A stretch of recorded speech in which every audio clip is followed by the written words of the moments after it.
शुक्लाम्बरधरं विष्णुं शशिवर्णं चतुर्भुजं प्रसन्नवदनं ध्यायेत् सर्वविघ्नोपशान्तये।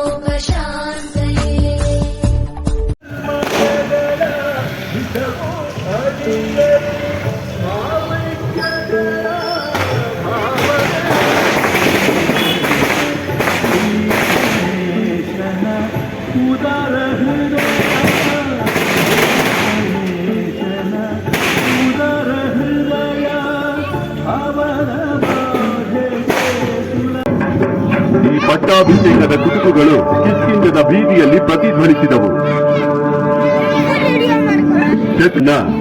ಪತ್ನಿ ರಾಜಕುಮಾರಿ ಸೀತೆಯನ್ನು ಹುಡುಕಲು ತನ್ನ ಇಡೀ ಸೈನ್ಯವನ್ನು ವಿನಿಯೋಗಿಸುವುದಾಗಿ ಭರವಸೆ ನೀಡಿದರು.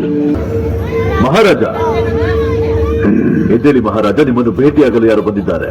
ಅವರಿಗೆ ಹೇಳು, ಆಮೇಲೆ ಬರೋಕೆ. ಮಹಾರಾಜ, ನಾನು ಅವರಿಗೆ ತಿಳಿಸಿ ಹೇಳಿದೆ, ಆದರೆ ಅವರು ಕೊಟ್ಟಿರುವ ಮಾತು ಮುರಿದಾಗ ನಿದ್ರೆ ಮುರಿಯುವುದು ದೊಡ್ಡ ವಿಷಯವೇ ಎಂದರು. ನನಗೋಸ್ಕರ ಕಾಯುತ್ತಾನೆ.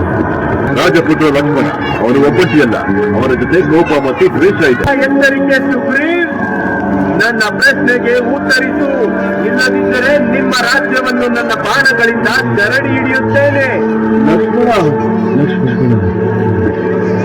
ಲಕ್ಷ್ಮಣ, ನನ್ನ ಸ್ನೇಹಿತ. ಒಬ್ಬ ಮೋಸಗಾರ ನನ್ನ ಸ್ನೇಹಿತ ಅಲ್ಲ. ನಿನ್ನ ಕೋಪ ಅರ್ಥವಾಗುತ್ತೆ ಲಕ್ಷ್ಮಣ. ನಿನಗೆ ಮತ್ತು ನಿನ್ನ ಸಹೋದರನಿಗೆ ಮೋಸ ಮಾಡಿ ನಾನು ದೊಡ್ಡ ತಪ್ಪು ಮಾಡಿದ್ದೆ. ಸರಿ ಸುಗ್ರೀವ್, ಹನುಮಾನ್ನ ನಂಬಿಕೆಯ ಮೇಲೆ ನಾನು ನಿಮಗೆ ಇನ್ನೊಂದು ಅವಕಾಶವನ್ನು ನೀಡುತ್ತಿದ್ದೇನೆ, ಕೊನೆಯ ಅವಕಾಶ. ಈ ಸಾಧ್ಯವಾಗುವುದಿಲ್ಲ, ಗೊತ್ತಿದೆ ಹನುಮಾನ್, ಆದರೆ ಜೀವಕ್ಕಿಂತ ಹೆಚ್ಚು ಭರವಸೆಯಾಗಿದೆ. ನನ್ನ ಸೈನಿಕರೇ, ಶ್ರೀರಾಮ ಅಯೋಧ್ಯೆಯ ರಾಜ ದಶರಥನ ಮಗ. ಹನುಮಾನ್ ಮೇಲೆ ಭರವಸೆ ಇದೆ. ನಿಮ್ಮಲ್ಲಿ ಸೀತಾಳನ್ನು ಹುಡುಕಿ ತನ್ನಿ, ಆದರೆ ಸಮಯ 30 ದಿನ ಮಾತ್ರ. ರಾಜಕುಮಾರಿ ಸೀತೆಯನ್ನು ಕಂಡುಕೊಳ್ಳುವವರೆಗೂ ನಾನು ಸಮಾಧಾನವಾಗಿ ಉಸಿರಾಡಲಾರೆ. ಹೊರಡಲು ಅನುಮತಿ ನೀಡಿ. ಧನ್ಯವಾದ ಶ್ರೀರಾಮ.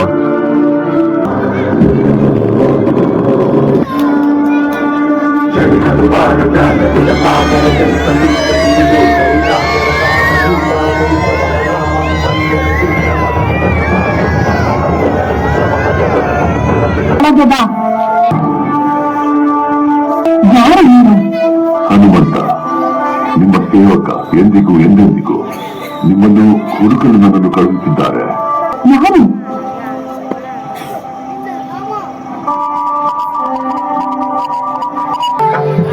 ಇರುವುದೊಂದು ಸೊನ್ನೆ, ಓಂಕಾರದಲ್ಲಿ ನೋಡಿರುವುದೊಂದು ಸೊನ್ನೆ, ಅದರಲ್ಲೂ ಕೂಡ ಚಾರು ದೂರ ಮಾಡಕ್ಕಾಗಲ್ಲ ಸಾರ್. ಇದ್ದೆ ಸಾರ್ ನನ್ನ ಬ್ರ್ಯಾಂಡು.